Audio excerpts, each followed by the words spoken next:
A very happy, healthy, and safe morning, ladies and gentlemen. Welcome to the 38th session.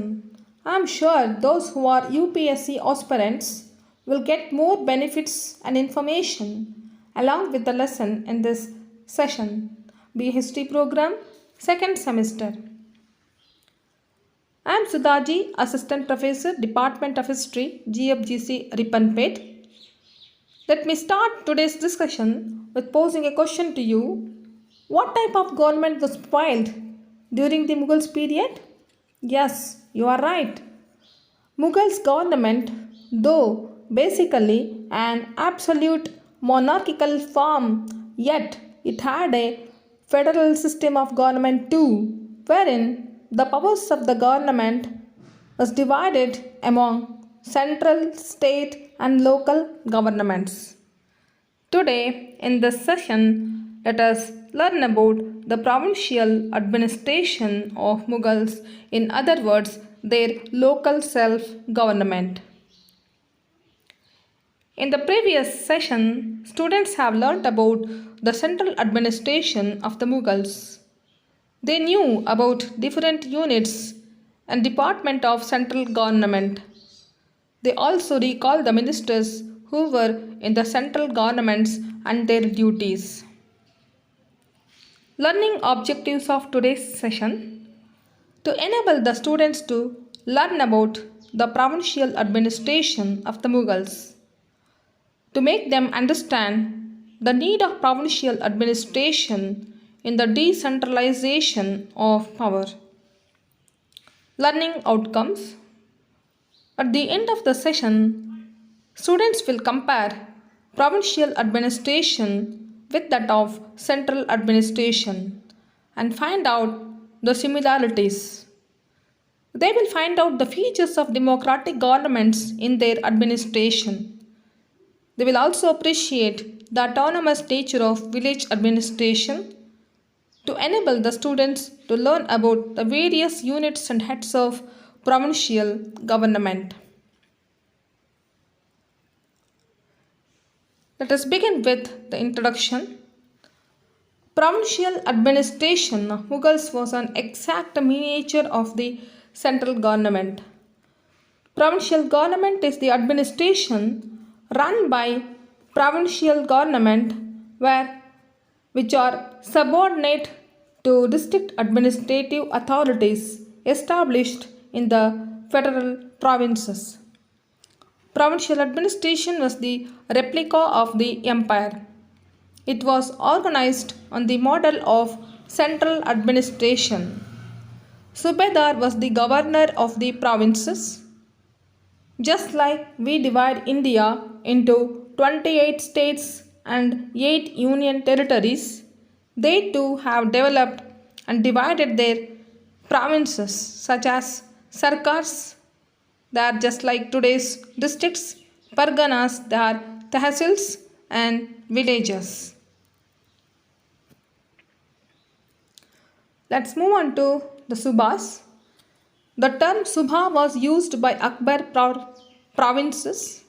Initially, there were 12 subhas. During the period of Akbar, there were 15 subhas. Akbar divided his empire into well-defined provinces and established uniform administration in them. In 1602, the provinces numbered 15.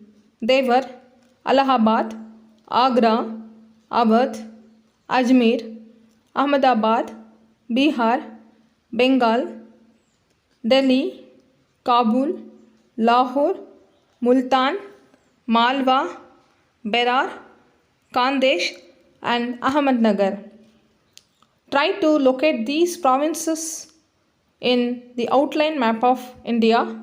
It is an assignment for you. The number of subhas increased to 17 during the period of Jahangir.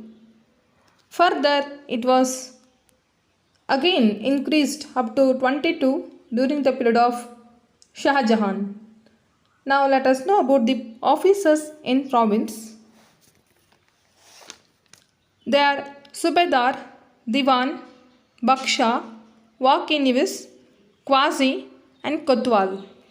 For your kind information, as of February 2020, the government of Karnataka consists of 28 ministers, including Chief Minister and 3 deputy Chief Ministers.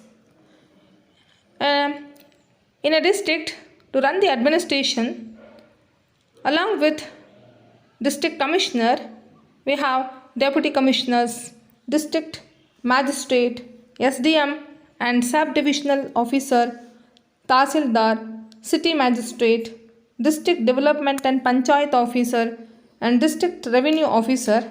Likewise, in the provincial administration, to run the administration, they too had different officers.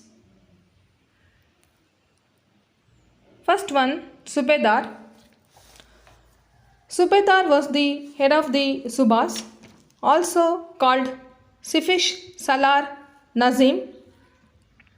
He was the emperor's representative in the province.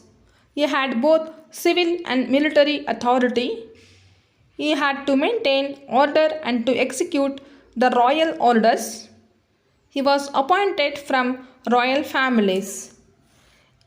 He was the responsible person for the welfare of the people of the province. He used to decide criminal cases as well, maintains peace and order. Let's move on to Diwan. Diwan was in charge of revenue administration. He represented the imperial Diwan. Although he was not equal in status to the Subedar, he directly reported to the center. He looked after the agriculture, supervised the income and expenditure of the province. He reported to the center, used to decide the civil cases as well. In addition to that, he used to keep accounts of balances and receipts, disburse the salaries of provincial officers and administrative civil justice. He was instructed to encourage the growth of agriculture and keep a strict watch over the treasury also. Let's move on to Bakshi. He was appointed by the central Bakshi in accordance with his advice of the emperor. His primary duty was to look after the organization of the army. He managed the appointment, discipline, training and supplies of the army. The provincial Bakshi was in charge of recruitment, organization, discipline and efficiency of the provincial army under the command of the Sifa Salar. What is a Navis? He used to report all the events of the province to the center. He was the head of the spy department. Next comes Qazi. He administered justice to the people in the province. He supervised that the Muslims practiced the Islamic law, observed morality. Kotwal. He was in charge of cleanliness, public services, visitors. He was a police officer who maintained peace and order in the city. He maintained soldiers with him. Now, regarding the Sarkars. Sarkars are today's districts where Fauzdar was just like district commissioner. He was the executive and military head of the Sarkar. Fauzdar had to maintain peace and order to enforce the orders of the higher authorities. He used to maintain peace and tranquility in his jurisdiction, to keep the roads free from robbers and thieves and to enforce imperial regulations. He was also in charge of a small force or local militia. It was his duty to keep his army well equipped and in readiness for service, to assist the collector, in the work of revenue collection, as the efficiency of the district administration depended upon the vigilance and personal character of the Fauzdar. Next, we shall discuss about the functions of Amal Guzar. He was the finance officer of the district. He collected the revenue and other taxes, protected agriculture, and punished the guilty ones. He was authorized to advance loans called Tekavi loans to the latter and to recover them gradually from the farmers. He was also instructed to allow to the cultivators the concession of a biswa on each biga at the time of revenue collection and to redress their grievances. He was to supervise the work of the treasurer of his district and to send monthly report of receipts and expenditure to the court and to remit regularly the revenue of the district to the royal treasury. Let's move on to Bitikji. He assisted the Amal Guzar in his work. He kept the record of the quality and quantum of the land. He gave the receipt of payment of the revenue of the cultivators. He was officially styled as a writer. Still, he used to perform the duty of preparing necessary papers and records regarding the nature of the land and its produce, and it was on the basis of these records that the assessment was made by the Amal Guzar. He was required to have a knowledge of the peculiar customs and land tenures obtaining in his district. Let's move on to Pargana now. The first officer of Pargana was Shikdar.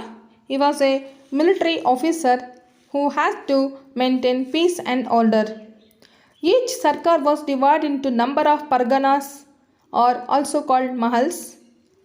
The pargana was the lowest fiscal administrative unit of administration. Shikdar had to receive the money when the cultivators brought it to pay to the pargana treasury and to supervise and control the treasury stock. He used to administer criminal justice as well. Shikdar was the executive officer of the Pargana and was responsible for its general administration. Next, Amil. Finance Minister.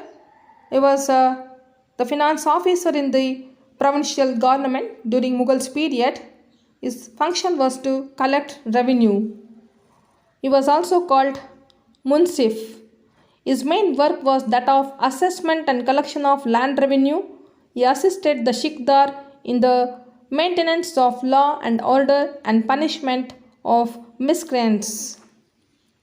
Next, Potadar we have is a treasurer who used to protect the treasury. The Karkuns were the writers and kept records of the arable land, the kinds of crops raised, revenue payable from individual cultivator, and the actual collections and arrears if any. Probably the records were kept in Persian during the later days of Akbar's reign. Now Kunungo, he was the head of the village, prepared papers of agriculture and collected revenue. He was the head of the Patwaris in the Pargana and kept the records of the crops, the revenue demands, actual payments, arrears, etc. of the entire Pargana, as the Patwari was required to do for the village. Patwaris are the officers of Pargana. Let's move on to villages. I know it is monotonous lecturing because continuously we are discussing about the powers and functions of different officers of provincial administration during the Mughals period. Let me tell you something about village panchayat before telling about the villages of Mughals. It's quite interesting. Who was called as the father of local self government in India? Yes, it's Lord Ripon. Lord Ripon is known as the father of local self government in India. He passed a resolution of local self government which led the democratic form of municipal governance in 1882. It was the Magna Carta of local self government. Balwant Roy Mehta was called as the father of Panchayat Raj. When we think of village panchayat comes to our mind. The credit goes to Balwant Roy Mehta.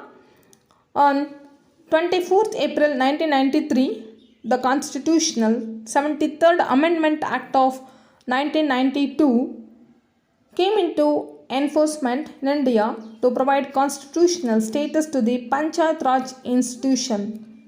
And it was the former Prime Minister Rajiv Gandhi pushed for local governance through 65th and 66th constitutional amendments. So, development of India lies in the development of villages. Keeping that discussion for our additional information, let me come back to the Mughals village administration.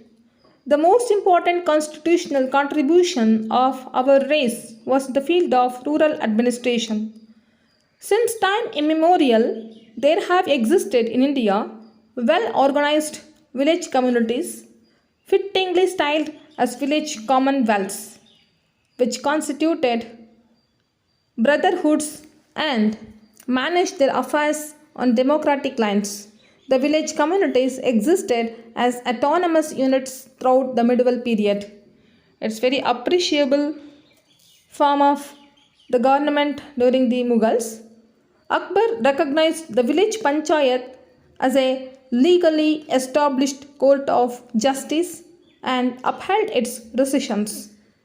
He brought the Patwari and the Chaukidar into intimate touch with the Pargana government. Panchayat means an institution of self-government constituted under Article of Indian Constitution 243B of the Constitution of India for the rural areas. Village level panchayat at village level, it is a local body working for the good governance of the village, which was practiced during the medieval period by the Mughals. Let us know about that. Villages used to administer by the village panchayat. The state officers did not interfere in the affairs of the villages. They enjoyed complete autonomy. The panchayat looked after the security, sanitation, education, which are all features of good governance. It also dispensed justice. There was a village chowkidar in every village. In case of need, the state officers guided the village officials to perform their duties well. As a conclusion, we can summarize their provincial administration, which resembles the modern democratic government. It based on decentralization of power, which lessens the burden of the central government and brings more efficiency and active participation of the citizens in India in the local areas. The present day Panchayat Raj system was followed by the Mughals in the medieval India indicates their people's friendly government. Many of the features of their provincial administration have been adopted by the present day government of India. Before winding the session, let us have a quick recapitulation of the main points what we have learned. Provincial administration was a miniature of the central government. It was the replica of the empire. Different divisions of the provinces and their administrative heads, the democratic elements in their provincial government. The books which I have referred to prepare my talk are Medieval History of India by J.C. Agarwal, History of Medieval India by L.P. Sharma, Advanced Study in the History of Medieval India by J.L. Mehta. I hope that the UPSC aspirants would have got more information to face the competitive examinations in this session. Thank you, one and all.